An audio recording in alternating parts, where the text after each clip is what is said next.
Ladies and gentlemen, welcome to Comics Evolve, where we discuss all things around comics media culture with your hosts, Andy, Jarian, and Alex. Welcome to Comics Evolve, myself, Andy Stead. And I'm Jarian Gibson. And I'm Alex Stroud. And we are going to try and speed the pleasantries up today because we have got so much to talk about after Loki Season 2, Episode 4. Alex, I know you haven't been well, but you're soldiering on. You're here today. How are you? I'm good. I'm hanging in there. I'm here. So, Hanging in there. Good man, good man. Jarian, how are you? Good. I'm back home for now. So, back in my usual spot, as you can tell my background, Yes. doing good. Just getting back in, getting caught up on things at the house since I've been gone for a few weeks. Nice. Good stuff. Well, the only thing I was going to bring up before we talk about Loki was I watched A Plane at the weekend. Gerard Butler and Mike Coulter, who played Luke Cage.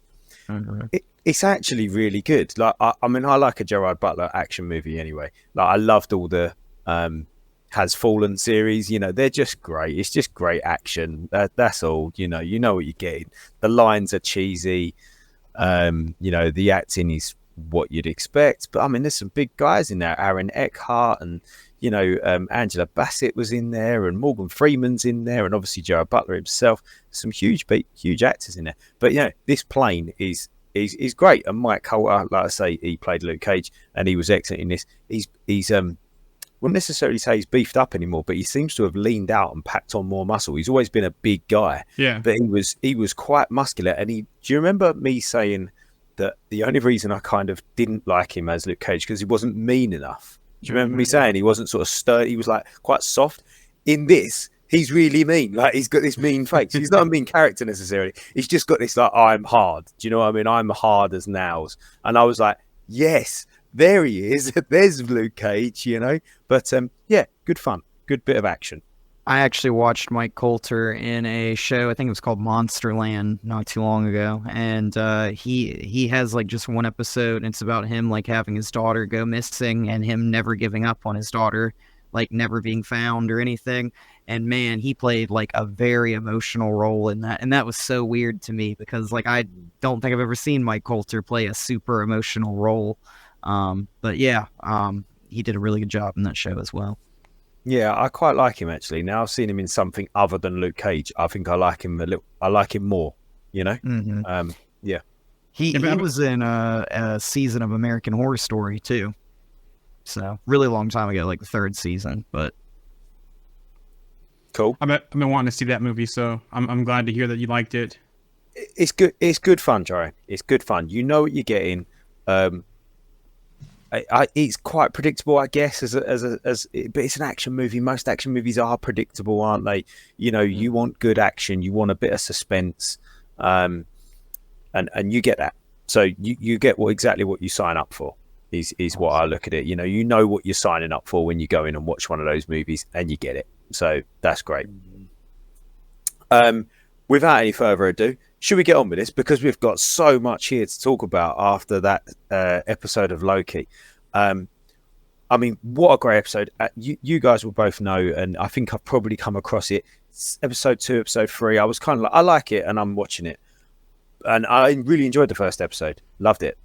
And this one, I was like, yes, here we go. This is what we're talking about. And I'm not just talking about that big ending either. Obviously the big ending, we'll get to that. But there was other great moments in the show. That whole, the whole sort of paradoxical bit with, we kind of called it, didn't we? I think a lot of people called it that it would be Loki pruning himself. But that was fantastic. And seeing that play out and actually seeing that pay off, after the sort of theory that everyone sort of had, was just beautiful and beautifully done as well. I thought the whole thing was just excellently edited and then excellently executed by Tom Hiddleston. I stood up and clapped, I think, at 2 points in this episode, like just me alone in the room. Just like it was like I was at a basketball game and I was like super into it. I stood up and I was just like clapping my hands together. Like, that is how you make an episode. And one of them was when they're having that dialogue back and forth and Loki's trying to explain to Sylvie that hope is hard. And like, it's easier to just burn things down, but like hoping and wanting to make things better, that's hard. And that's easy, destroying everything, but it's harder having hope and trying to work towards something. And that comes right before, the line of like, we are gods. When she's like, you're trying to play God, and he's like, we are gods. And I thought that was like a really awesome like set of dialogue in that episode. And the other one was what happened to Victor. I was just like, wow, I was not expecting it to go that way, That felt like a trap. And okay, so until I saw today's teaser for episodes 5 and 6, it felt like the whole thing with Victor Timely was a trap, right? That that had to happen for them to actually break the timeline more, for all the variants to happen. Because think about it. Remember in Quantumania, when Scott was in the probability storm and all the Ant-Man variants? It felt like that moment before I saw today's teaser that got released before we recorded. It felt like he had to do that for all the other Kang variants to exist. But also is reminiscent of the same thing with Reed Richards and Multiverse of Madness. Similar thing, the whole spaghetti thing. We've seen it a couple times now in the MCU, because that whole time when he was in the room with Renslayer and Miss Minutes and Brad, was it? In the room? It felt like we didn't hear all that conversation, and maybe Miss Minutes was kind of trying to tell him, like, hey, you have to, have your destiny here to make sure everything else comes to fruition. But even before that, I felt like we were going through two different time loops, right? We had the first time loop at the beginning of the season up until this point. Now I feel like, now that I've seen the teaser, there's a bigger time loop happening, right? Because we see Loki with Mobius, him in the shop with the ATVs. We see some pictures of Sylvie. We see Victor Timely is back, and looks like they're trying that whole scenario over again.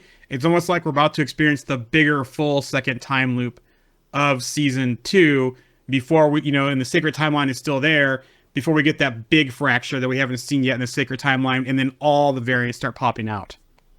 It feels like.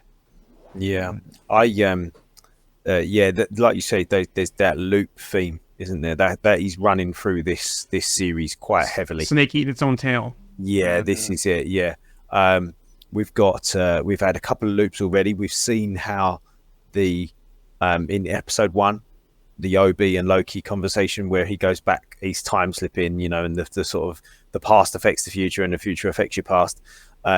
There's some other great movies around that same theme. We've spoken about one in the group before, Predestination with Ethan Hawke.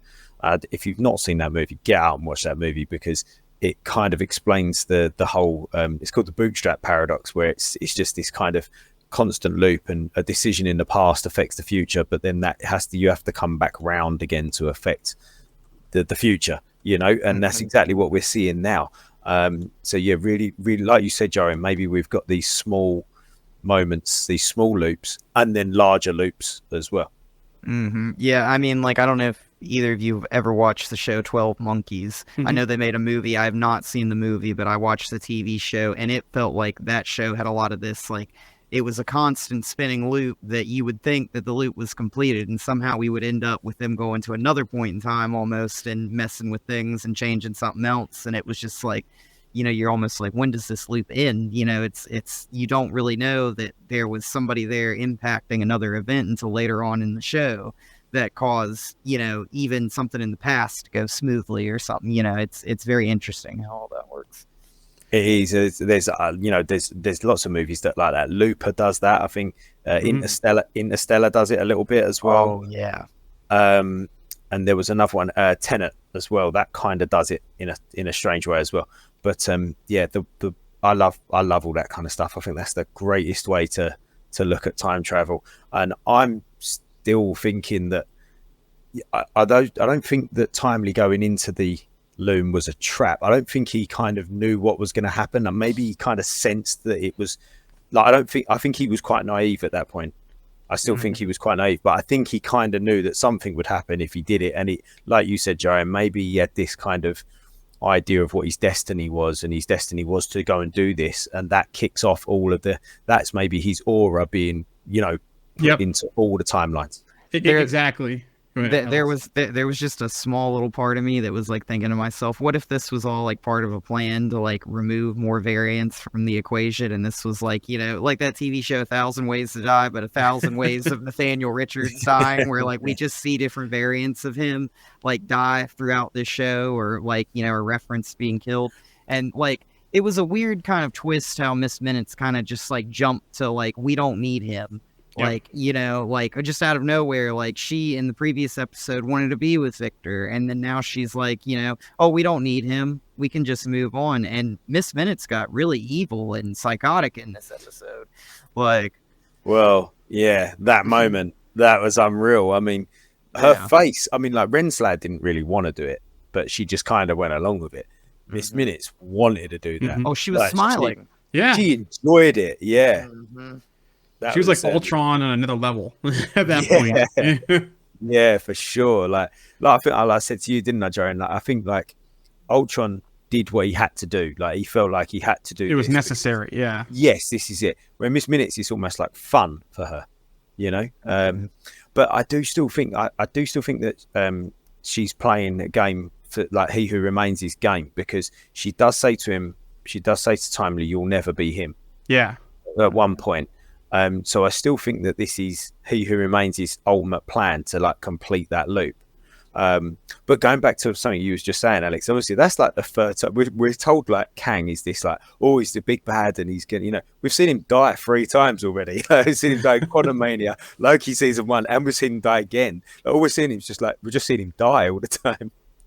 Do you think, remember in season 1 where Loki and Sylvie were in the Citadel before they killed him, and he said, we just passed the threshold? Do you think this loop is going to come back to that threshold moment, or right there? Because like I said, I feel like there's a larger loop that's going to happen here, and you just saying that with Miss Minutes saying you'll never be him, this is part of his plan. It's like, this is like, you know, all part of that whole loop, that larger loop that seems like it's going to happen. Because we're going to get back to that point. You know, we know we're going to get back to that point. I'd quite like to see us come back round to see some points in season 1. Actually, I think that'd be really cool to see us sort of revisit some points in season 1. Whether they can do that in 2 episodes or not, I don't know. Also, to be interesting to see, since they since you know the whole thing with the power outage and them having to fix things, they took the magic dampeners down, and Sylvie was able to control Brad and had him prune Renslayer. You know, what's going to happen with that? We know she's going to be in the void, but are we going to see the void again this season with her in the void, and see something else in the void also? That's something I wonder is going to happen in 5 and 6 episodes as well. Yeah, I thought it was really interesting when they took the magic dampeners down, because, you know, Loki and Sylvie are like, take them down. Yeah. Like, they like freak out, like, you know, like we can do so much like with our powers, like. And I think it's like one of those things where like now the TVA is a little bit different now, right? Like Loki can use his magic there. So I'm interested to see how long that goes. And, you know, we see Miss Minutes go down in this episode, and she goes down when they take that off and everything. And, you know, she has that really like almost evil line that she, like you just mentioned, like, you'll never be him, right before she basically like goes offline. And yeah, I feel like going into the next episode, it's like I'm almost terrified to see her come back online, because you know, like, I'm sure at some point she's going to come back on, unless they leave her down for the rest of the show while they try and figure out what they can do, because like technically she's kind of rogue right now, you know, like she's kind of doing what she wants to do, and I feel like she's kind of pitting everybody against each other. Like that's kind of what she did with Renslayer. And I feel like this is her goal, is to cause a divide and separate everybody. Do you think this is probably one of the better episode 4 in Marvel series? Because usually episode 4 is kind of the filler development episode. This feels like a very pivotal episode in a series, and usually we don't see that in episode 4 in the Marvel series. What do you guys think about that? I'm just trying to think what episode 4s have been. Was episode 4 of Falcon and Winter Soldier not the episode where US Agent decapitated that guy with the shield? Was that 4? Or was it might have been. I can't really remember, if I'm honest. I think the Moon Knight one was episode 5. I think was the big one with the Asylum part. Episode 5. So I'm going to take this away from Marvel for a second. The only episode 4 that I really specifically remember it being episode 4 was Lost, season 1.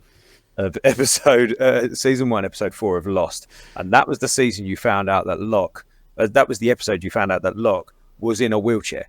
That was the one where it was all about time, well, not time travel. The whole thing was about time travel in a way, but that was the one where you go back to his past and you see in all these clips where you're not seeing him walking, but you don't actually click until the very end where he gets wheeled out on a wheelchair, and then you're like, oh, wow, he was in a wheelchair the whole time, and now he's not, and the island's magic. So I don't know about Marvel, but I've always had a thing about episode 4s because of that one show. I've always got episode 4 is going to be awesome. So yeah, I mean, I can't remember off the top of my head what episode 4s have been, so I can't comment on that, I'm afraid. So I think episode 4 in The Falcon and the Winter Soldier was that episode where John Walker kills that guy in front of everybody, and everybody like films it. And it's right after I think Battlestar dies in that episode. Yes.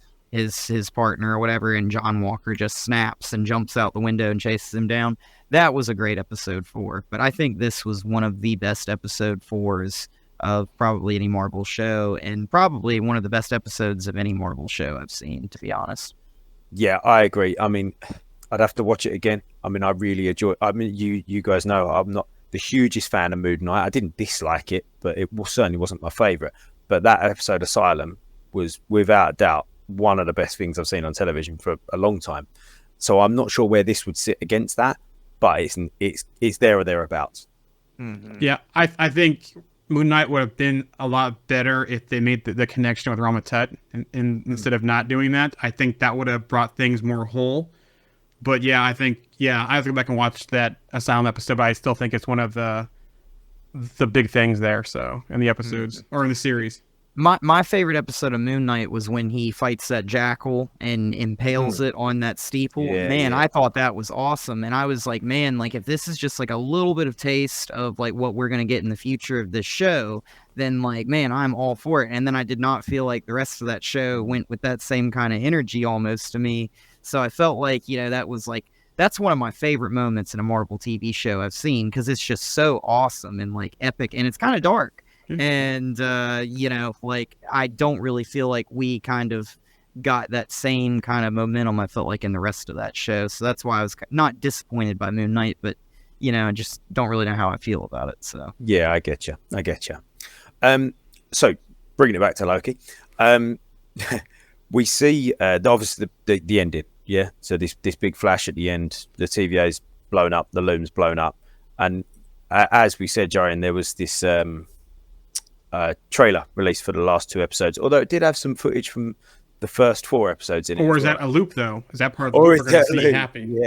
Yeah, that would be really interesting. So we've kind of got a little bit of an idea, and I think, again, most people's theories that we had, or the ideas that people had, that everyone was going to kind of be put back into their timeline, and Loki was going to be time slipping through and trying to kind of get everybody together again to go and redo whatever they were needed to redo. That looks like that's what's going to happen. We see Owen Wilson's Mobius doing his jet ski salesman job, finally.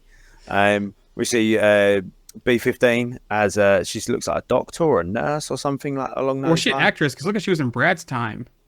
It must look like, because she had a dress, that one shot of her, she had a dress on, looked like she might have been an actress, might have been the same era as Brad.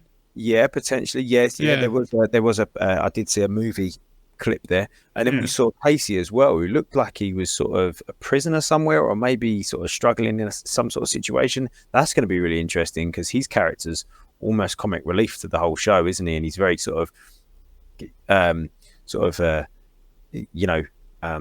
nice, cute kind of character, and obviously he's got some sort of dark place on the timeline, which is going to be quite interesting to visit.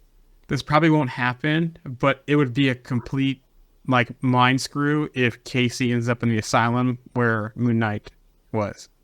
That would be a great pull-in right there. Mm-hmm. Yeah, I mean, I thought it was really interesting too that Renslayer offers everybody that would help her a place on the sacred timeline if they wanted to. So it's kind of like, you've got an out now if you just help me complete my mission and my goal. And that's something that I feel like nobody so far in the TVA has had an option for, which is just now to go live a life and, kind of forget about all that. And yeah, I mean, it's interesting. And speaking of Renslayer, go ahead. I was going to say, how Matrix was that? how Agent Smith and Cypher was that, reinsert me into the Matrix. I want to be somebody important, like an actor. That's exactly what Cypher says, isn't it, in the Matrix? And that is like almost identical to this situation. But I was talking about Renslayer. So the very start of the episode, we find out that he remains basically Dennis' system Renslayer, right? They had the relationship there. She was leading the army to defeat everyone. She commanded his army. She's like, let's go back to the TVA. That whole recording we heard about, for all time, always, that conversation. We saw that point. She goes back to the TVA, and he's like, wipe all their minds. So yeah, definitely. We saw the whole context of that conversation and that whole comic book thing of Renslayer and King being involved. Well, in this story, it's He Who Remains and Renslayer being involved. Why do you think he did that? Why do you think he had all their minds wiped? Certainly Renslayer's, like, maybe he could have wiped the sort of the grunts' minds as such, but his main commander, like, do you not think he would have wanted to keep her a bit closer, or do you think there was another alternative? Alex looks like he's coming in here with something. So I was thinking about this a lot because it kind of bothered me, right? Because it feels like it's kind of like going back and forth here. Because you hear Timely say he doesn't do partners. You've heard other, like, I feel like that's kind of He Who Remains kind of thing, right? Like he doesn't do partners. But at the same time, we see the Council of Kings and all that kind of stuff. So, I mean, that's kind of like partners, right? Like, I mean, they're working together. I mean, like, in a way. But I feel like the Council of Kings is going to be one of those things where it's like, everybody's going to be using other variants to get what they want and then axe them and remove them. And I feel like the Kang the Conqueror variant that was stuck in the quantum realm was sent there because nobody could really get what they wanted out of him. He was just ruthless. Yeah, so they just wanted to get rid of him. Like, he's a problem. Get rid of him. Remove him from the equation. But I feel like with Timely, with He Who Remains, it was one of those things where they don't trust anybody, even themselves. So they don't want to work with partners. So, he got what he needed out of Ravonna, which was for her to help him win the war. Then he sent her back to be in command of the TVA and then was like, all right, like, wipe her mind. So I'm the one that's in control. And she just does what I want her to do, basically. But he also kept her close, too, because she was still pretty much, because she was a judge, wasn't she, in the TVA? What was her role before? So she was still... Yeah, she was still pretty important in the TVA. It's almost like maybe he put her there because that could potentially also be one of his weaknesses, and he didn't need that weakness to be exposed, and so even to miss minutes. So he's like, hey, she was an ends to a mean. I'm done with her. Let's go ahead and wipe her mind. But he still put her in a pretty prominent role in the TVA and kept her close. And it's also interesting, too, because in the first season, he talks about harnessing the power of Goliath, and you don't see him mention that at all, talking to Ravonna or anything in this. So, I mean, it seems like there was probably a lot more going on there than just Goliath and Ravonna and everything, and there's probably a lot more to that story that we haven't really seen or, had talked about at all. Like Goliath was done after that to protect him from everyone else except being in communication with Miss Minutes. Yep. But I seem to remember him saying something like he harnessed the power of Goliath to defeat his variants or something like that in that first season in the Citadel. But I was coming to that because I was coming to that because he did say that. He 100% said that. And now obviously Renslayer's in the Void with Goliath. Yeah. So Elias defeated though. They defeated Elias, didn't they, in season 1? Loki and Sylvie did at the end. That's they got into the Citadel. That more of like a distraction though? Yeah. Okay. Yeah, because classic Loki, Richard E. Grant Loki. That's right. Yeah. Didn't he? So don't think he's defeated. It's still there. So I wonder if a Renslayer can harness the power. Maybe she kind of remembers. Maybe she'll. Do you know what I mean? She's obviously a big part of that. So is there going to be a way that she can use Goliath to, harness Goliath's power to do something for her? So from the chat here. Okay. Just get her back, maybe. Get her back to the timeline. I don't know. Maybe Goliath will remember her and not eat her. And it'll be one of those things where that's her way out of the void is she uses Goliath because she helped harness the power of Goliath or something like that. And she rides on the back of Goliath to victory. It's the never ending story moment, From the chat here, Jimmy Cloud, Renslayer is too power hungry for Kang to keep around with the knowledge. So yeah, that's a very good point too. She could be too dangerous, And like I said, if another variant got a hold of her, she could be used to exploit He Who Remains. Also, so yeah, for sure. We've had some good little theories up on the group. The last sort of couple of days, I chucked a post up there and just asked people what they thought might happen. And I just thought I'd just read a couple out here. One from Trip Mason, similar to what we've been saying. Victor walked into a huge probability storm, bigger than the one in Ant-Man. When he turned into spaghetti, he sent his essence into the multiverse, creating infinite Kangs. So there we go. That's that kind of idea of Victor Timely was the first Kang, and then boom, he's got all of his out there now. One from Tim, slightly longer. From what we know, the temporal loom is essentially pulling energy from the timelines to power the TVA. So with it destroyed, I think that's the end of the TVA for now. The idea of time loops is definitely a theme in this season. We've been saying that. So I think this could represent the start of a new loop. This new loop will have timelines that are completely loose and be free to grow as much as they like. I think our heroes will be scattered onto different timelines, or possibly back to their old lives before the TVA took them, living on a branch they would have otherwise created.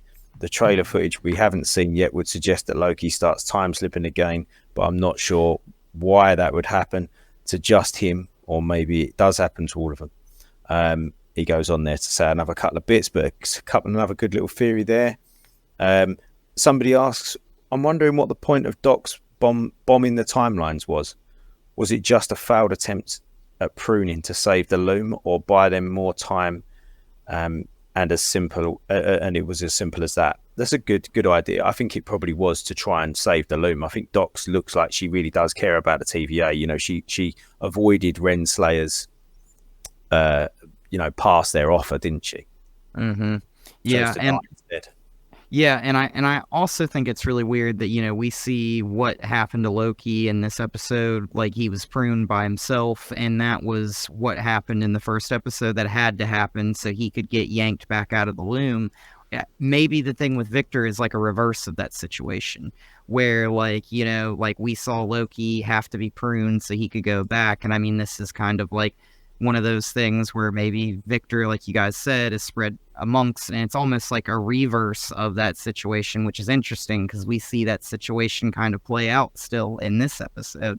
So it's kind of just like, that loop that keeps rolling forward. I don't know. I'm so confused by this episode because I have no clue where this goes, because I feel like it could go 1,000 different ways. But confused in a good way now. See, yeah. I was confused after episode 2 and episode 3, but not in a good way. I was kind of confused in a I don't really know what's happening. But now I'm like, I don't know what's happening. Mm-hmm. Do you know? It's different. I've got a different feel about this now. Yeah. Yeah. But Tim had good stuff on his post there, because a lot of stuff he was saying we start seeing now in the trailer for the last 2 episodes.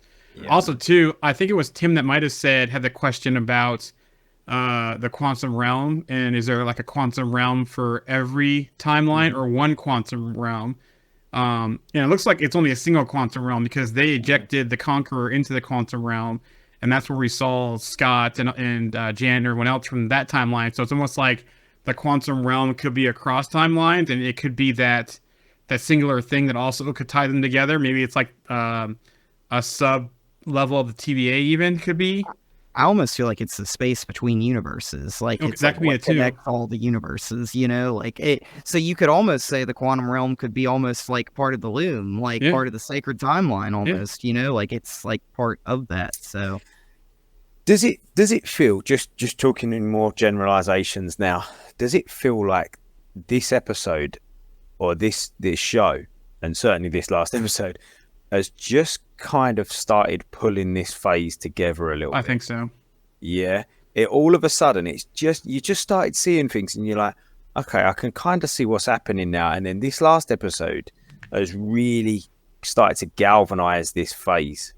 Even the stuff that we've already seen, and the stuff that, we're not crazy on. Obviously, some of the stuff that's completely outside of this multiversal stuff, She-Hulk and Hawkeye, that sort of stuff is different. But we're starting to see some of these little loose ends coming in a little bit now, and we're like, okay, I could kind of see where this is going, and I think this is maybe drumming up some more excitement for Marvel and the MCU than what has been there over the last couple of years. I don't know. Am I right on that? What do we think? I think so. I think this could be the glue to tie things together, especially some of these projects like Moon Knight or Work by Night. Maybe, they could be different universes. They could be in the same universe, but different eras, and, it could pull things together. I also feel like that we could be heading towards the timeless route storyline, where we might end up with the pirate timeline as well that we don't know about yet. And that's where we have the Doom Nathaniel Richards variant there, and that could be one of the final showdowns. But I also, too, that we have one of those things also is that Loki might end up, doing the whole Avengers Prime, where Loki's the one to assemble the multiversal team to defeat Kang. So I've set up with a couple things here, because I've been going back and rereading like different Kang stories, even the Avengers Prime stuff, and Loki's all over that kind of stuff. So it feels like we could be heading that route by the time we get into Secret Wars, and maybe we might get Doom, and it could be a Kang variant Doom, the Daniel Richards style, like in Timeless 2 as well. So, it seems like it's starting to pull things together. I kind of want to see more. Like I said, if we see, was it Brad I said, in the Asylum in Moon Knight, where they pull him from, I'll lose it. That's enough for me right there to say, hey, yeah, we're definitely pulling things together that we thought were just islands on their own. Yeah, I almost feel like we're going to probably by the end of this show see the fall of the TVA. It'll collapse, it'll be destroyed, and from that's where I feel like we're going to start to see maybe a little bit more of an explanation of, like, in Quantum Mania, when we see that credit scene of the Council of Kangs and all the Kangs out there. I feel like that's like post the fall of the TVA almost. I could be wrong about that, but speaking of that too, remember the whole thing with Scott walking to and the whole feeling? What if at that moment when Scott and Hope return, they go to a fractured timeline that was fractured because of this, because of this series, and the whole impending doom feeling is because of that as well. You know what? Just talking about time, because it seems crazy thinking about that, because that Ant-Man Quantumania was like 9 months ago, wasn't it? And I know that the time doesn't have to work like that in movies, but just talking about time and how much time has actually passed.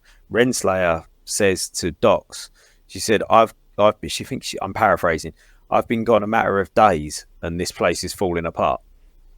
So it's only been a couple of days in Renslayer's mind, but how much has happened? Like, it's been a couple of days since Renslayer walked through that door after saying she's going to find, what did she say? Going to find answers, or going to find a truth, or going to find my destiny, or something. She says something to Mobius, doesn't she? At the end of season 1, it's been days, couple of days. That's it in Renslayer's head. So God knows when this is actually happening. Like you said, it can affect any time. So maybe you're right, Jaren. Maybe it does affect those times. And there's a comment there that also that says roughly that sort of same stuff. Yeah, so from the chat here, I have a sneaky feeling that this is the exact moment when the Fox Marvel universe crashes in the Link Deadpool scene. And that could be it too, and that's how they all end up in the Void, because there's rumors about there's a big fight in the Void, and this could be that, maybe an incursion, maybe this got pruned, it's a fractured timeline, that's a good shout out there. Do you think this is going to cause incursions as well? This is the loom being broken is going to cause incursions. So this brings us to the Marvels, right? We see that the first trailer where we saw Monica at what supposedly was a jump point, and they're studying it, and then her and Miss Marvel switch, or her and Kamala switch. We see in the trailer. I wonder at some point in the end of the movie we get back to that point, and she touches it, and because of her energy, that transports her to another universe that does have an incursion, and we start to see other characters at that point, because there is a rumor going around. There's a huge cameo based on the Marvels that's part of the multiversal stuff too as well. Yeah, I'd be interested to see how they link this to the multiverse stuff. Just talking about incursions, talking about the explosion in the loom. I would have loved to have seen that scene, the loom explosion on a big screen, on an IMAX screen. I mean, that for me was one of those big epic moments, like epic scenes that we don't see as often. Well, I haven't seen as often in the MCU. Big explosion, big moment. You could feel the energy from that scene, couldn't you? As it was happening, you was like, whoa, what's going to happen? And then obviously Victor goes, and then the looms go in, and it was like everything's falling apart, and you could feel the energy. And I would have loved to have sat in a theater and watched that, like an IMAX. Yeah, that would have been incredible. Absolutely incredible. Yep, I almost feel like with this episode coming up, it seems like the loom's going to fail, obviously, and it's going to lead to the deterioration of the TVA, and maybe this is what maybe that throws everybody into the multiverse. And I know you mentioned that we see Mobius as a jet ski salesman, supposedly, like in kind of like a little advertisement for the next episode. Maybe that's how Loki ends up there. Maybe like Mobius is thrown there or something. Like maybe everybody goes to their spot on the sacred timeline or something like that, or goes to their spot on a branch timeline or something like that. And it seems like episode 4 for me was what I thought episode 6 was going to be, which was going to be when the loom finally like blows up and, everything falls apart. But now I'm like so shocked because we got 2 more episodes and I feel like there's a lot more to come, So I'm a big Game of Thrones rewatch, and the penultimate episode in the season always tends to have this huge battle, huge moment in it. And then you kind of spend the next kind of 35 minutes, so the first 35 minutes of the last episode, just kind of going through the gears, and then something huge happens again towards the end. I think it's kind of like that's kind of the ebbs and flows of a show, how they do it. They kind of keep you interested at this point. I've got a feeling this next episode might I don't think development. It's not going to give us what that last one's that gave us, but I reckon episode 6 will. Yeah, now we're on this come down. It's almost like we're going to get all the backstory and all of our group of heroes here, and by the end, they're all going to be back together again, like assembled together again. But during the course of the episode, we're kind of going to get all their backstories, and then 6, they're back together, and that's when we see, the final piece of the season there in episode 6 with the whole loom finally being destroyed and where things end up, and hopefully some kind of cameo leading to Deadpool 3, the Marvels, maybe even Kang Dynasty even. So just thinking about this and time-wise, obviously we've got episode 5 this Friday, or Thursday night, Friday morning. And then episode 6 is released on the same day as the Marvels. So that's going to be, I'm sort of unsure what to watch first. Should I watch episode 6 of Loki and then go see the Marvels? Should we watch the Marvels then go episode 6?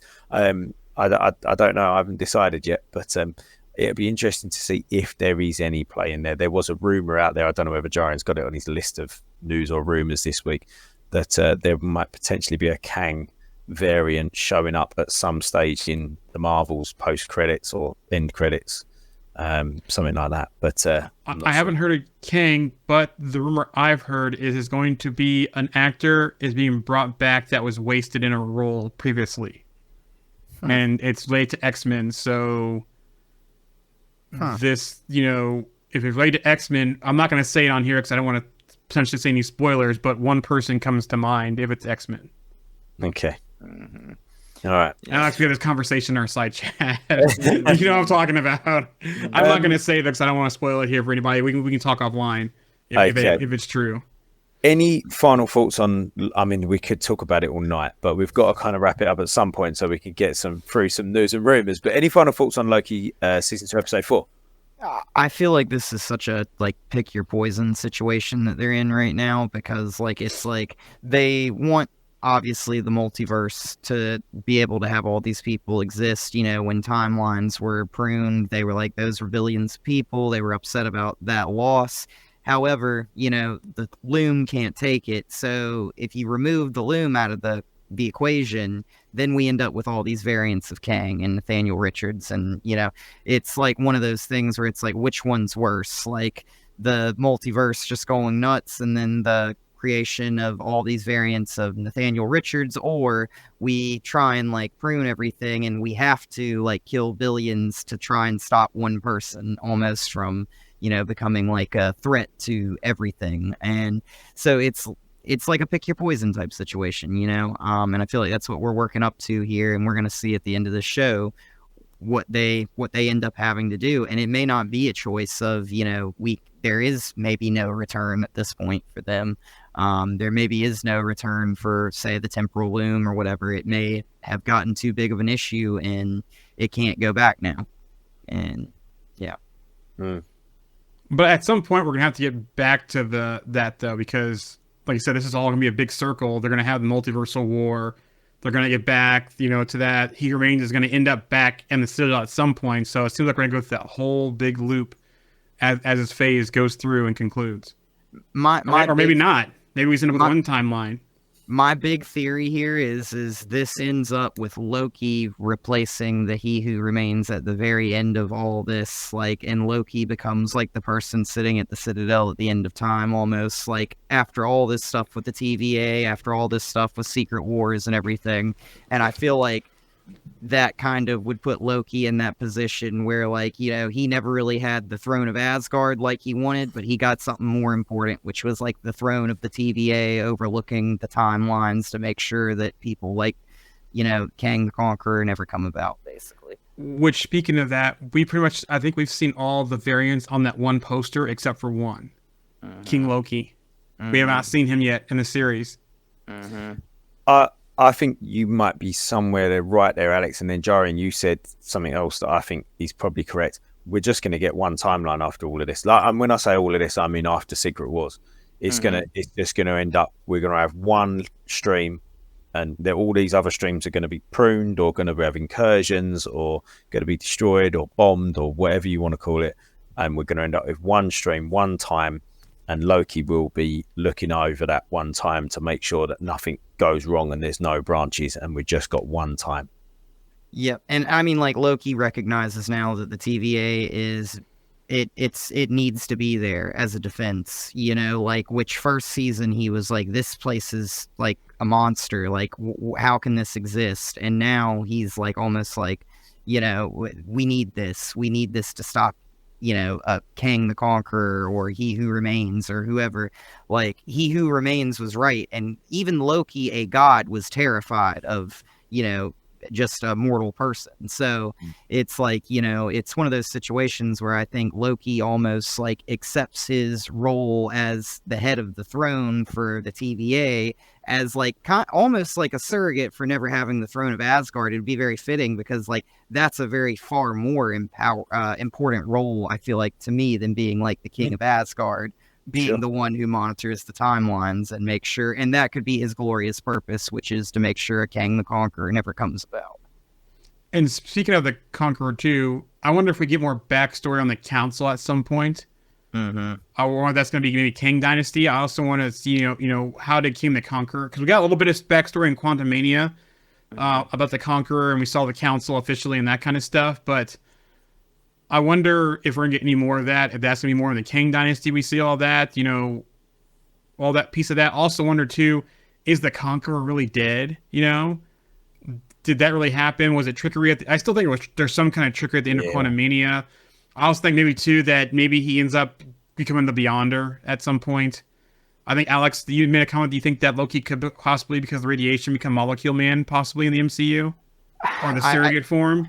Yeah, I don't think that was me who said that. But okay. I mean, I could be wrong. Maybe I said that. I always come up with random stuff, I feel like, but I don't think I can take credit for that, to be honest. I think that would be very cool.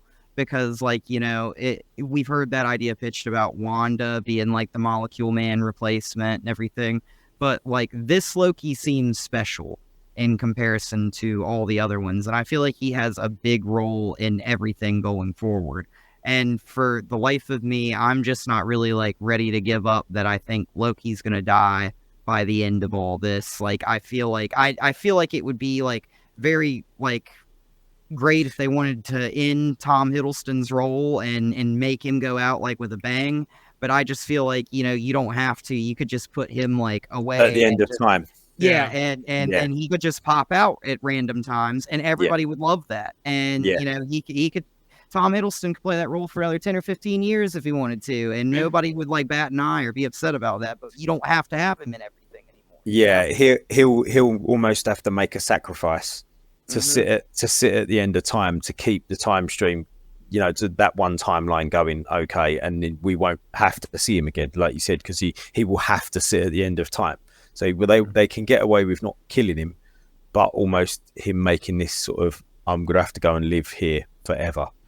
Yeah. There was a moment, and I think the second or third episode, where all the branches were being pruned, and they said that they lost several like tons and tons of branches, where like everybody is like all heartbroken and everything, and Loki steps forward, and I think he puts his hand on Mobius, and Mobius is to his right, and to me it felt like this is very ridiculous, but to me, it felt like it was foreshadowing almost. Like Loki is like presiding over it, and Loki's the one in charge. Mobius is his right-hand man, and it's like almost like one of those things. Like I was like, I could see this, like him being in charge of the TVA one day, Mobius being his right-hand man, and like Loki's the one that has to make the hard calls because he's made the hard calls before and been a part of that. So.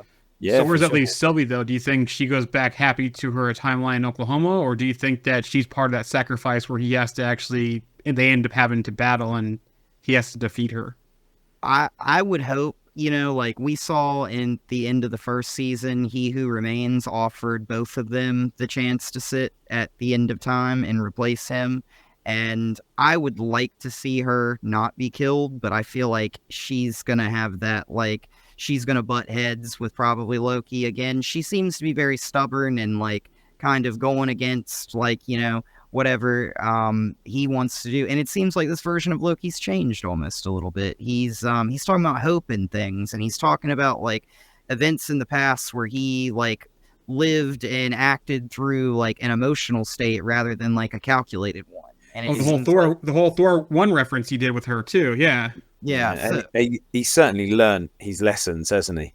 Yeah, definitely. So I feel like with this version of Loki, him meeting her was what changed him, but like it was almost like he had to meet her to be a changed person. Like Loki had to meet a version of himself to actually change.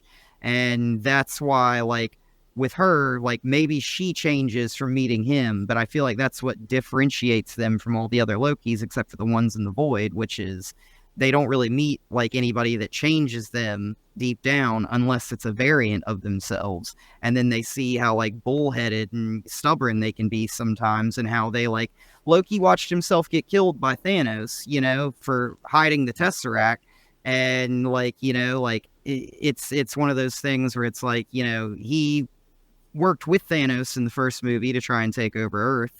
He mentions like, how bullheaded he was with Tony Stark. He didn't think tactically and stuff like that. I feel like this just ends up with Loki being different and being like Loki Prime almost, you know, like the top Loki almost, There can only be one. He's the Highlander. The Highlander Loki. Yeah. Brilliant. Right. Should we move on from Loki? Well, no, because I have Loki news to start the news off. Let's do it. Executive producer Kevin White on episodes 5 and 6. I think that's the beauty of episode 5 and 6. If people liked episode 4, I generally think 5 and 6 are maybe the two best episodes of the series. They're beautiful and they're profound. They're deeply moving, and we only get there because of the story acceleration. Cool. So that's interesting. Yeah. We'll take that. Marvel Studios assembled the making of Loki Season 2, drops on Disney Plus November 29th. Awesome. We have an update on strike negotiations. They are still ongoing. Via Variety, the studios are worried that if they do not get a deal in the next week to 10 days, they will have to delay more summer blockbusters and scrap the entire 2023 to 2024 scripted TV season. Wow. Talks went well over the weekend and potentially could have a deal this week, though. So that'd be unprecedented, completely unprecedented, wouldn't it? If they had to scrap a whole season of television. I mean, we said last week it's been going on a while now, hasn't it?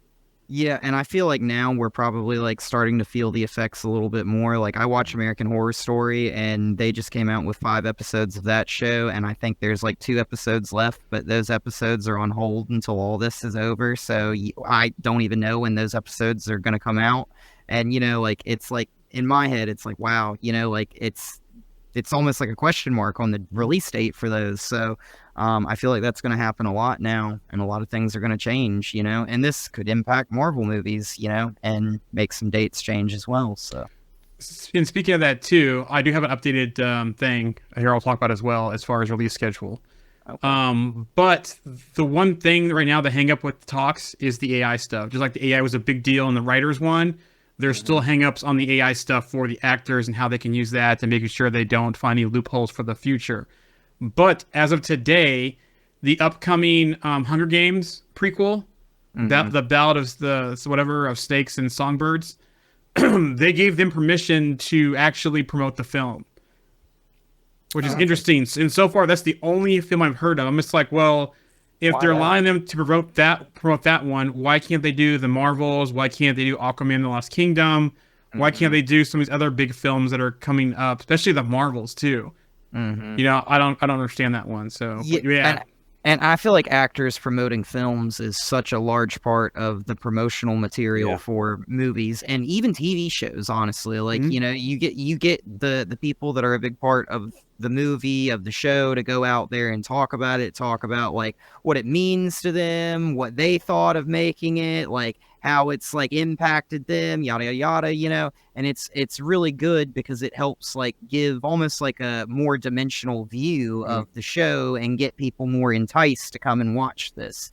So I feel like, from all of this right now, I feel like movies and shows are ultimately suffering right now from their marketing perspectives because they can't have their actors go out there and promote it, literally the faces of the projects. So yeah, for sure. I think that people like us will always go and see a Marvel movie. We'll always sit and watch our fandoms, but it's the casual viewer, isn't it? It's the people that aren't automatically gonna just go and see these things because they're already a fan. It's the people that they're trying to bring into these things, and that's where they're gonna get hurt. From the chat here, I feel so bad for Iman Vellani, especially not getting to do any press or the unique experience. Yeah, because she's just the person you want to hear from, right? Every time she speaks, it gets that she puts out there, and it's a shame that she's not able to do this for the Marvels. I have not read this book, but this is what I saw reported. I need to get this book and 100% confirm this. So just take this with what you want to take it for. But this has been reported that Kevin Feige on the MCU Canosity in Marvel Studios, the Marvel Cinematic Universe, and official timeline introduction paragraph. What was reported, it says that on the multiverse note, we recognize that there are stories, movies, and series that are canonical to Marvel, but were created by different storytellers during different periods of Marvel's history. The timeline presented in this book is specific to the MCU's sacred timeline through Phase 4.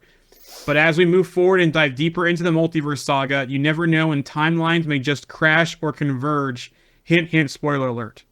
And this is a shot at Deadpool 3 and the Fox stuff. So this book, I reached out to our resident Marvel professor, Mr. Martin Flanagan, and I just said to Martin, "What do you think about this book?"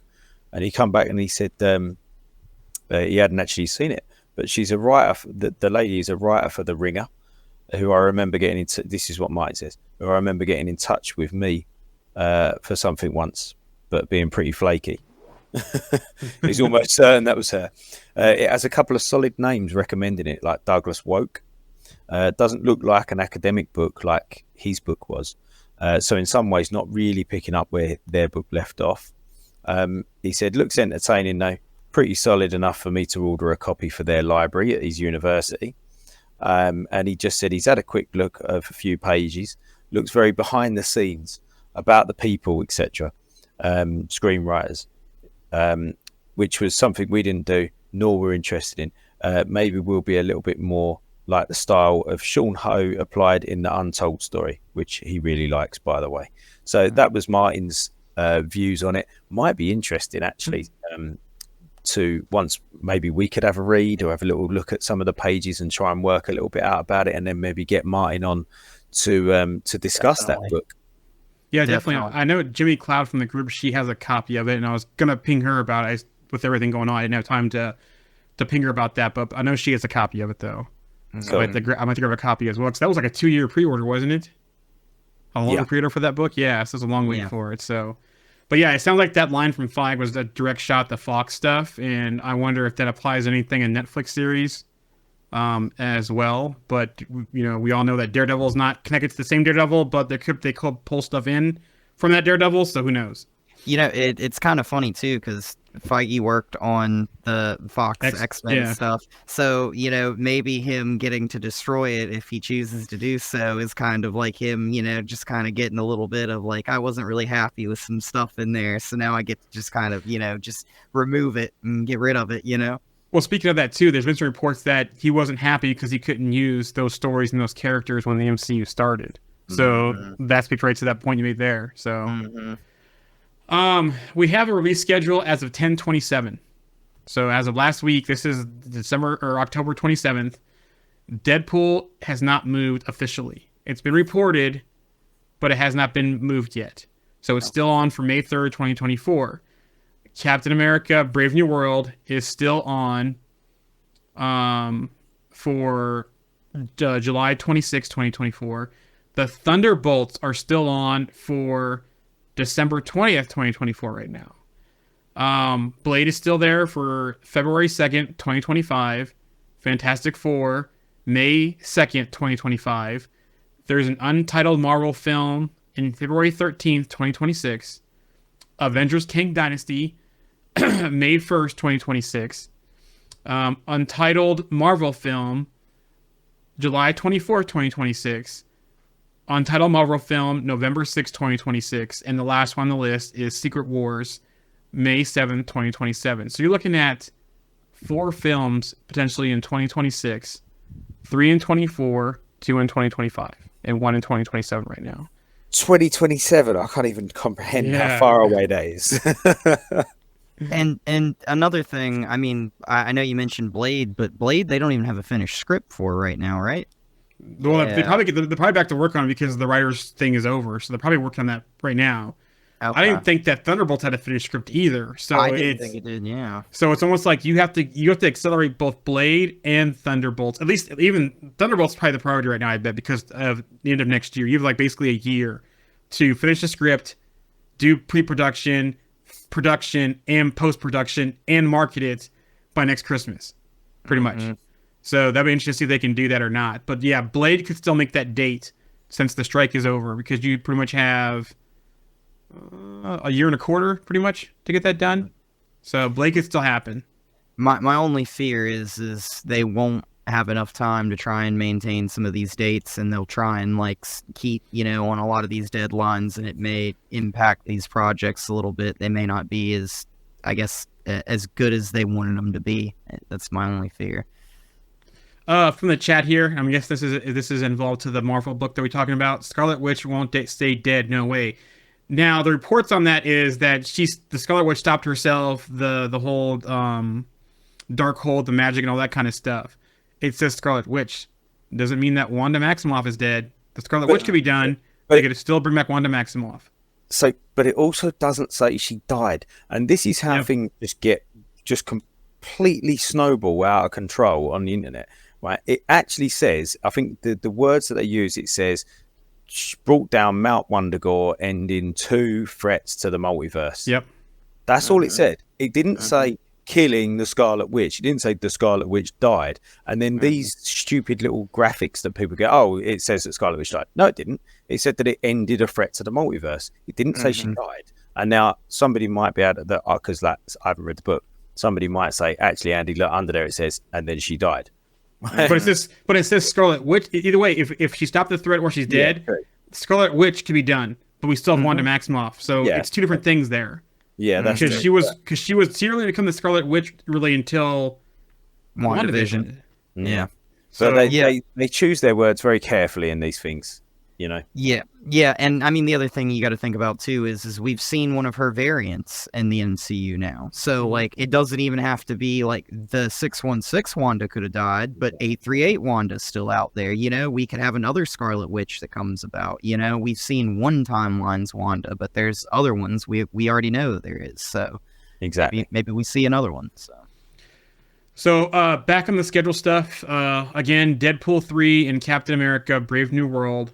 So they've only been reported to be moved, but they have not officially been moved yet by the studio. So most likely that's still going to happen, but it hasn't happened yet. Addressing that one. Deadpool 3, the hope is for Deadpool 3 to resume filming in January if the SAG-AFTRA strike ends in the coming days. So if they get a deal this week, we're game on in January again with Deadpool 3. Awesome. Speaking of the untitled films, Thor. Via Daniel RPK, Thor 5 is rumored to be in development, with Marvel Studios seeking a new director for the next installment. So we have 3 untitled Marvel films. That could be one of those slots. Mm-hmm. Huh. So, a new Thor. Yep. A Thor 5. Mm-hmm. That would be really interesting. There's also been chatter about some of the Hulk stuff too. And so I wonder, another one of those 3 slots, could that be a Hulk film, specifically a World War Hulk film? Please, Marvel. And the third one, I don't know what that's going to be. I have no idea. Right now. I can't think right now what it could be. Daredevil. So we have some big news here. Series has found its new showrunner. So the Punisher's Dario Scartapan, hopefully I'm saying that right, sorry. The producer and writer and Loki Season 2 directors of episodes 1 and 4. Justin Benson and Aaron Moorhead will join as well. Benson and Moorhead also directed episodes 2 and 4 of Moon Knight also. Also, Daredevil Born Again is not meant to be a continuation of the events from the Marvel Netflix or from the Netflix shows. But the series will be heavily Punisher focused, which goes along with John Bernthal making his debut back in the MCU. It also seems like there's some White Tiger stuff still going to happen in this that was from the before the scrapped script and all that kind of stuff. They're still going to have some White Tiger stuff. So it looks like we're getting White Tiger in the MCU as well. From cool. This. Awesome. Fantastic Four news. Via the Cosmic Circus, the working title is Blue Moon, hinting at a cosmic adventure. So, Blue Moon's a couple things, right? So, they'd be exploring part of the moon in this one. We know that the Watcher debuted in Fantastic Four, and that was his home. So, they could be doing something with the Watcher, especially with all this multiversal stuff coming on. And Fantastic Four being in 2025 before we get the King Dynasty and Secret Wars. The other thing too, we also know who is on the moon and humans. And could Steve they Rogers. also still but, you know, the Inhumans colonize part of the moon also. So could they be rebooting Inhumans in the MCU to fix that whole terribleness they made of that TV show? But who knows, because Kamala Khan's now a mutant, not Inhuman anymore. Why would they bring Inhumans in? The only reason I thought about this is because Inhumans were introduced to Fantastic Four also. And you have the whole thing with Johnny and Crystal and that whole storyline there. You know, so that's where I thought with possibly Inhumans in this and film. we had Black Bolt in 838. Yeah. You know, so I mean, I guess Inhumans maybe Inhumans will just be mutants, but I mean, they could just, you know, call them Inhumans and claim that they, you know, are just mutants, you know, and do that and just kind of get them back to where they want the Inhumans to originally have been, which was be mutants. But Yep. they could just easily do that, and it's just one of those things. I don't really think anybody would get upset about that, you know, like them being called mutants instead of Inhumans. But That'd be a crime if we don't see that Black Bolt again, or at least that Black Bolt outfit again. That was perfect. Oh, it was an awesome outfit. It was so Brilliant. awesome. Yeah, it makes you have hope if they could do Medusa properly too. seeing that Black Yeah. Woman outfit. So Yeah, for sure. Um, But all it reminds me of, sorry, Blue Moon. All it reminds me of is the working title for Star Wars, which was Blue Harvest, which then Family Guy then used as the title to their spoof, which was hilarious if you haven't seen it. And then what was the next one called? The next one was called something something something Dark Side.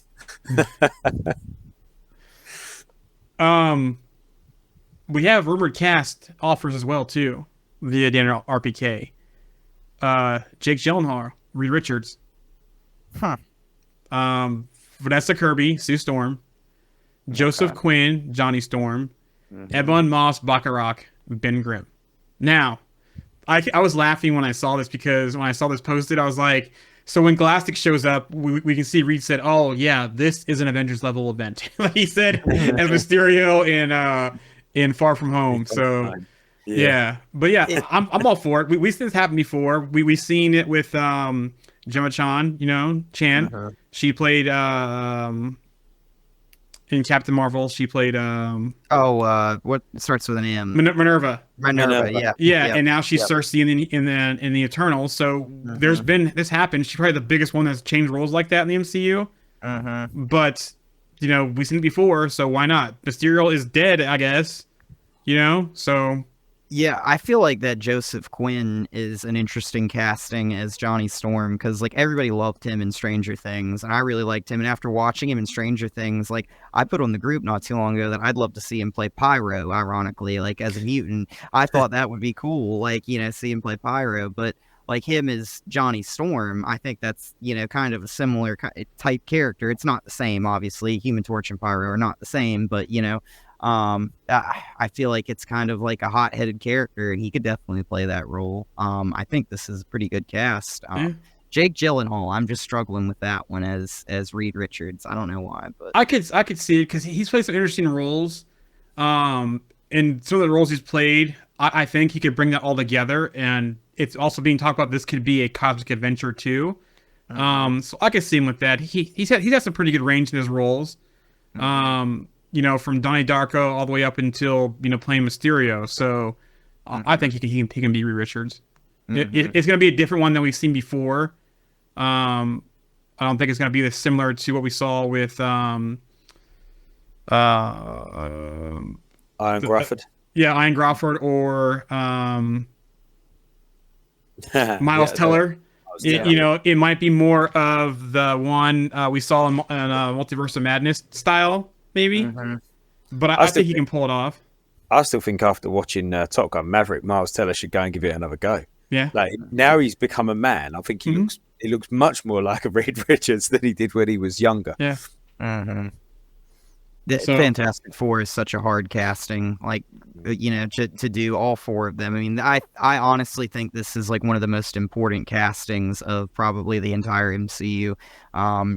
They haven't really done that well with some of the Fantastic Four movies so far, so they really have to get this right. And I feel like I say this every time, but they really need to get this right. Yeah, but unfortunately, there's still Galactus talk as the villain, and also Silver Surfer. So.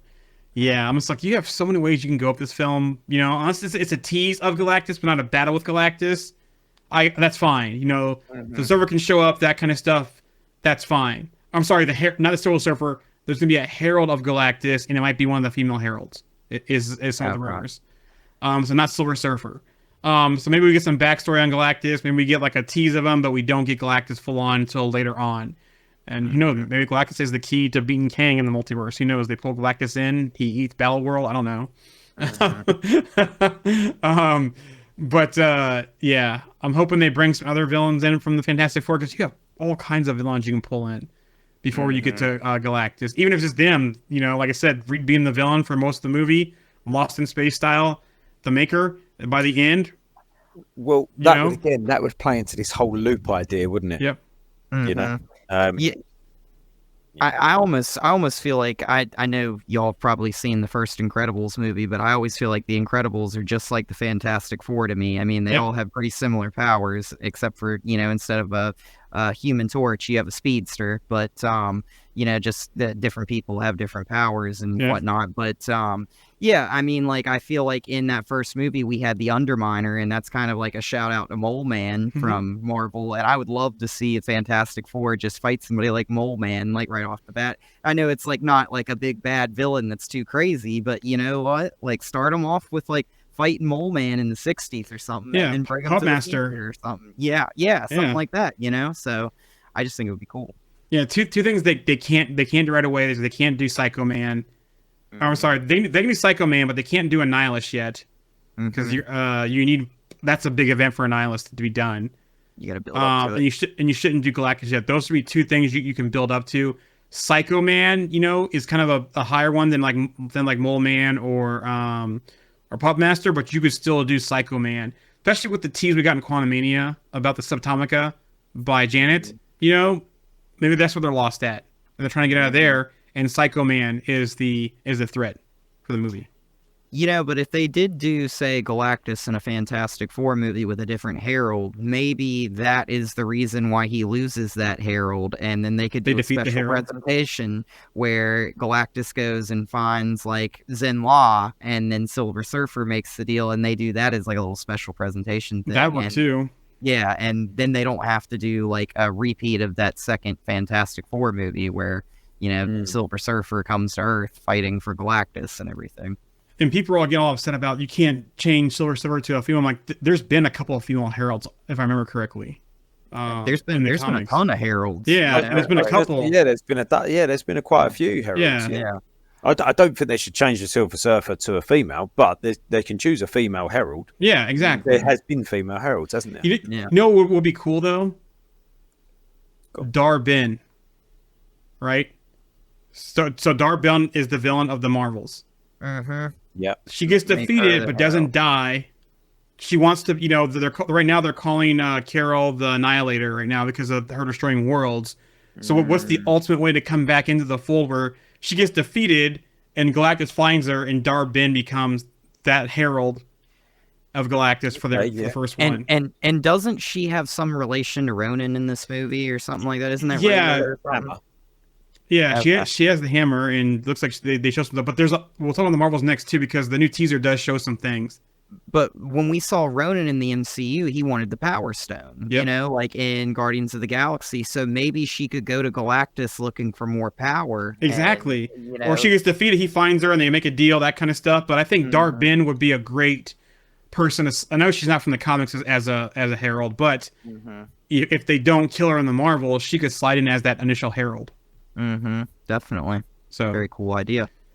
Speaking of the Marvels, have you guys seen the latest teaser I posted? Yes, I believe so. So they're doing a lot of stuff of playback of in-game Infinity War, some Thanos stuff, but there's new Thanos dialogue in this new teaser. And it looks like it's not from any of the movies. Basically, it's like Thanos says, "There'll always be someone that would finish my work," right? So I wonder if this could be the opening of the Marvels, because it looks like there's another teaser I saw today that had like a nice little fight scene with Fury and Kamala's parents, their house, some Kree people, and also Captain Marvel as well. And they call her the Annihilator and stuff like that. I wonder if this could be the opening of the Thanos dialogue. Maybe we possibly see that did she visit Thanos after Ronan's fall? That we saw in the first Guardians? Does she have a conversation with Thanos, or is it mostly just him talking about someone coming after him to finish his work? So, like I said, I wonder if she had a convo with Thanos. Do we see some additional screenshots? Is it just some flashbacks in his voice talking about this? Some stuff left on the cutting room floor that they're going to throw into the Marvels? But it does look like they're tying heavily right now in the marketing to past Avengers stuff and past films that featured Captain Marvel to help promote this right now, since they can't physically promote it with the actors right now. Yeah, and again, like we said last week, there's quite a lot of projects that actually lead into this one. I mean, when you think we got WandaVision, you got Miss Marvel, you got Secret Invasion, you've got the first Captain Marvel movie, you've got Endgame. Anything else I'm missing? Well, she showed up in Infinity War too. Yeah, Mhm. yeah. So there's sort of 4 or 5 different projects that have Multiverse of needed. Madness. Did you say that? I mean, that technically ties, I guess, Oh, sort of. Maria. Yeah, Yeah. yeah. Good point. Yeah. Yeah. So yeah, this is all kind of tying into this one movie. So there's quite a lot of projects that are sort of riding on this one, I guess, to be a bit of a conclusion for them, maybe, Mhm. or I, at least another step. I still think they should have called this Captain Marvel 2 or Captain Marvel the Marvels. Instead of calling it the Marvels, because that, like I said, that was a $1 billion franchise. Captain Marvel was. People recognize that name. Build on that, especially right now with the whole strike and you can't physically promote it. That's name recognition, right? People may not have watched WandaVision. They may not have watched Miss Marvel, so they might not know it. So that could be a misstep by them. I know overseas in like Asia, it's being called Captain Marvel 2, which should help with the numbers. But here in the U.S., the States, or even Europe, it might not help it because they didn't ride the coattails of the original Captain Marvel film. Yeah, there's no reason. I mean, you look at Captain America: Civil War. Mm-hmm. You know, it was saying this is what it is. It's about something else, but it is Captain America's movie, and I mean, he only just shaded the most screen time out of all the characters, but it was still, his movie as such, but it had another focus, and this could still be her movie, but have a slightly a different focus. Which makes you wonder if we get a Civil War 2, if it's going to be called, instead of Captain Marvel Civil War, if it's going to be called That the would be Marvel awesome. Civil War. That would be awesome. Yeah. And then like Kamala could kind of replace that dude, what was his name, Ulysses or whatever from Civil War 2. Yeah. That, was like kind of the center point of that story. That would be really cool. Have Monica and Carol on opposite sides and different teams. Yeah. Yeah. Or they could do Rhodey versus Carol and make Rhodey like the replacement for Tony Stark in that, and it would also be really cool too, because then you would have Rhodey, who's a former military person, and Carol, who's a former military person, button heads, and Rhodey could kind of come to her and be like, I've sat where you sat, Carol. We've both been a part of the military. Like, you need to listen to me. I'm trying to do this for my reasons, and she could go against him. And obviously, but just thinking about that relationship between those two people. I mean, firstly, they haven't actually met yet. Yeah, exactly. Yeah, because of the whole Skrull thing. Yeah, Skrull. And secondly, he's been a Skrull, and obviously she's got a lot of big connections with the Skrulls, so there could be. That's a good idea. I like but what's weird though, and that's the one thing. Okay, so I'm okay with them making him a Skrull since Civil War, but the one thing that bothers me is the look they shared in Endgame in the beginning. When they're all talking to Natasha, and they kind of that look. I thought that was the point where they're building on that whole relationship from the comics on them too. But now we know since he's a Skrull that it probably is not, or maybe yeah. I mean, it hasn't been absolutely guaranteed that that's when he was taken as a Skrull at the end of Civil War, has it? We've not heard that as a fact yet. But I mean, it's more fact than fiction at this point in time, though, because of what the producer said. So, well, he said he's been for a long time, hasn't he? Didn't say since then. But yeah, I mean, it's right. Yeah, but it's like speculation because of the way he was wearing. Yeah, you're right. Also, too, if they can't get Spider-Man in the film, because Spider-Man was a big part in Civil War 2 as well, they can make Riri as the Spider-Man character, especially with her gotta be so close to Rhodey now because of what we know of Armor Wars and Ironheart series coming up. So that's that. All Marvel stuff. We have some news about Aquaman. Oh, go ahead. Can I just say one thing for the Marvels? I love Carol Danvers' new costume. That costume is awesome, and Maria's costume. I mean that costume's awesome. I wish Kamala's was the same one as the TV show because I really like that one a little bit more. But the costumes in this movie look great. So the teaser today, I'll find it so I can find it again. It was a tweet someone shared it. It was like, I don't think Marvel's posted it yet, but someone posted a new scene of the fighting. Kamala has gotten so much better at fighting in this film and using her powers. You see the big fist. You see her using her powers to make like a protection shield, to slide across stuff. The whole scene with her and Fury, and then switching between her and Carol is actually a pretty cool scene. I'm looking forward to this film, really am. And correction, So- I meant to say Monica, not Maria. I'm sorry. Oh, Monica. yeah, my bad. Yeah. So, but yeah, I mean, these costumes look great, and I think like that's one of the things that stood out to me about this movie the most is like I felt like some of these costumes are some of my favorite costumes I've seen in a long time. So, Aquaman, The Lost Kingdom. James Wan says it's difficult seeing rumors of extensive reshoots when that is not the reality. We probably did 7 or 8 days of reshoots, which is nothing for a movie of this size. It was just spread out because it's so hard to get your actors back once you finish the initial shoot. The noise is fun to write about, and it gets clicks, but people don't know the truth. Also, the release date has moved again, but it's only been moved 2 days. So now it's going to be December 22nd. It was December 20th. that's so weird. They would only move it 2 days. Yeah, strange. But yeah, Matthew Vaughn, he actually had a pitch for Superman, but it got rejected by WB. His pitch was basically a trilogy involving Zod, Brainiac, and Lex Luthor. He said our big idea was a twist that Krypton doesn't blow up.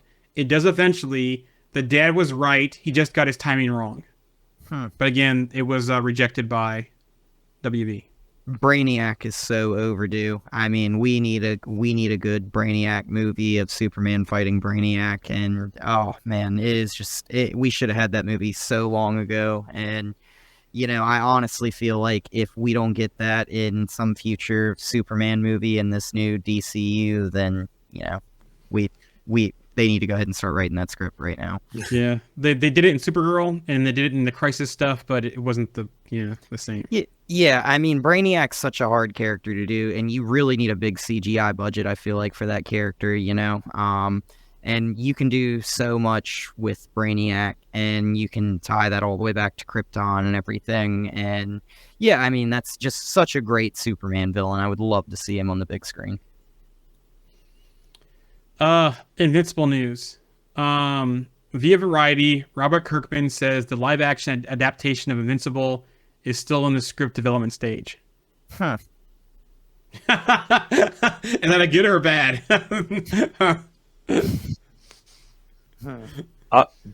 Do we need it? Yeah. I'd watch it.